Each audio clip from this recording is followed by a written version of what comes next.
In the 49th estate, in the 49th estate, in the 49th estate, being home feels great.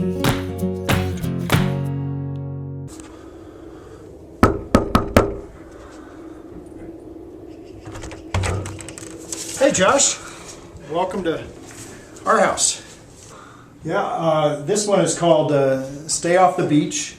I bought it from Alvin during the Exxon Valdez oil spill. There are very few masts that have been kept for a long time because masts were typically kind of destroyed by the shaman after they were used. At least I've been told that, and I know some Alaska Natives who won't even keep masks because of a belief that they may not have good luck after you're done with them. So far we've had generally good luck, but I like that mask. I came to Alaska on a family vacation after I got out of high school in 1974, and I read Wally Hickle's book on the way up and volunteered to work on his campaign for governor then. But I was really up on the foothills of Denali with my brother, who's an artist, and we were watching Denali do her striptease, and I just remember saying to myself, I don't need to live anywhere else. This is where I want to live. And I was 18 years old at the time, and it's always stuck with me. I just love this place. This print by Alvin Amison, when my wife and I got engaged, I was doing a lot of work in Cordova during the Exxon Valdez oil spill, and we went out to see the sea otters, so that was kind of a present, an engagement present for us. And my daughter Natalie, I chair the U.S. Arctic Research Commission, and Natalie got a picture of me and made a stepdad and put it in a box.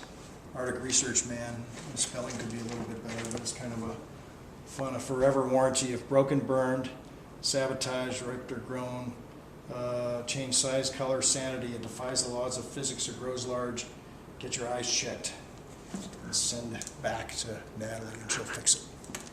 Anyway, the art on the walls is basically a mixture of Alaskan art, mostly landscapes, some native art, and Japanese art, because I've spent a lot of time in Japan, and my grandmother, it turns out, was a collector of Japanese art, and she got me hooked on that too. And it's amazing, you'll find some neat compatibility between Alaskan art and Japanese art, and I'm going to show you an example here right now. For years and years and years, I have coveted this picture. My grandmother owned one of it, which is in the Cincinnati Art Museum, and it's a piece by a guy named Mori that's probably about 40 years old now, and it is of the Tsukiji fish market in Tokyo. And if you go to the Anchorage Museum, you'll see a piece with a very similar theme to it by Carolyn Reed, and this is a print by Carolyn Reed. Carolyn is an artist who lives in Dutch Harbor in Alaska. And this is of a busy crab cannery or crab processing plant in Dutch Harbor.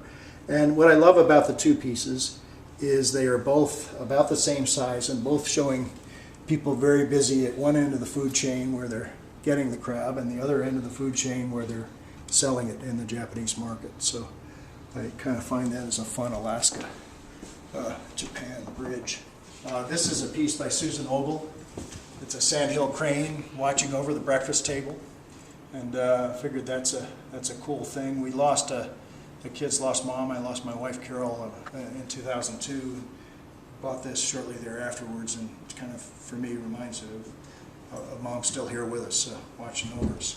Yeah, a few years ago we were building a rock garden, and I said, let me take two of my favorite places in the world, and let's kind of do a Japanese rock garden like Ryongji and Kyoto, and let's do an Inuksuk, which you see in the high Arctic, mostly in the Canadian high Arctic, but it's kind of used as a guide for navigation or to help herd caribou or that sort of thing. And yeah, when you talk about Alaska and Japan connections, I've shown you the Inuksuk next to the Japanese rock garden outside. I've shown you the Mori and the Carolyn Reed down there with the canneries. This is a piece by Patricia McGuire out of Cordova that was given to us as a wedding present by a bunch of friends in Cordova, and it's actually an ink print of a king salmon, of a real king salmon.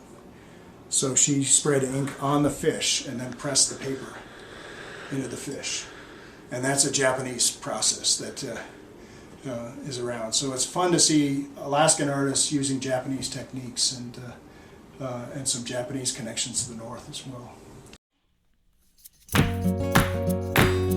In the 49th estate, in the 49th estate, in the 49th estate, being home feels great.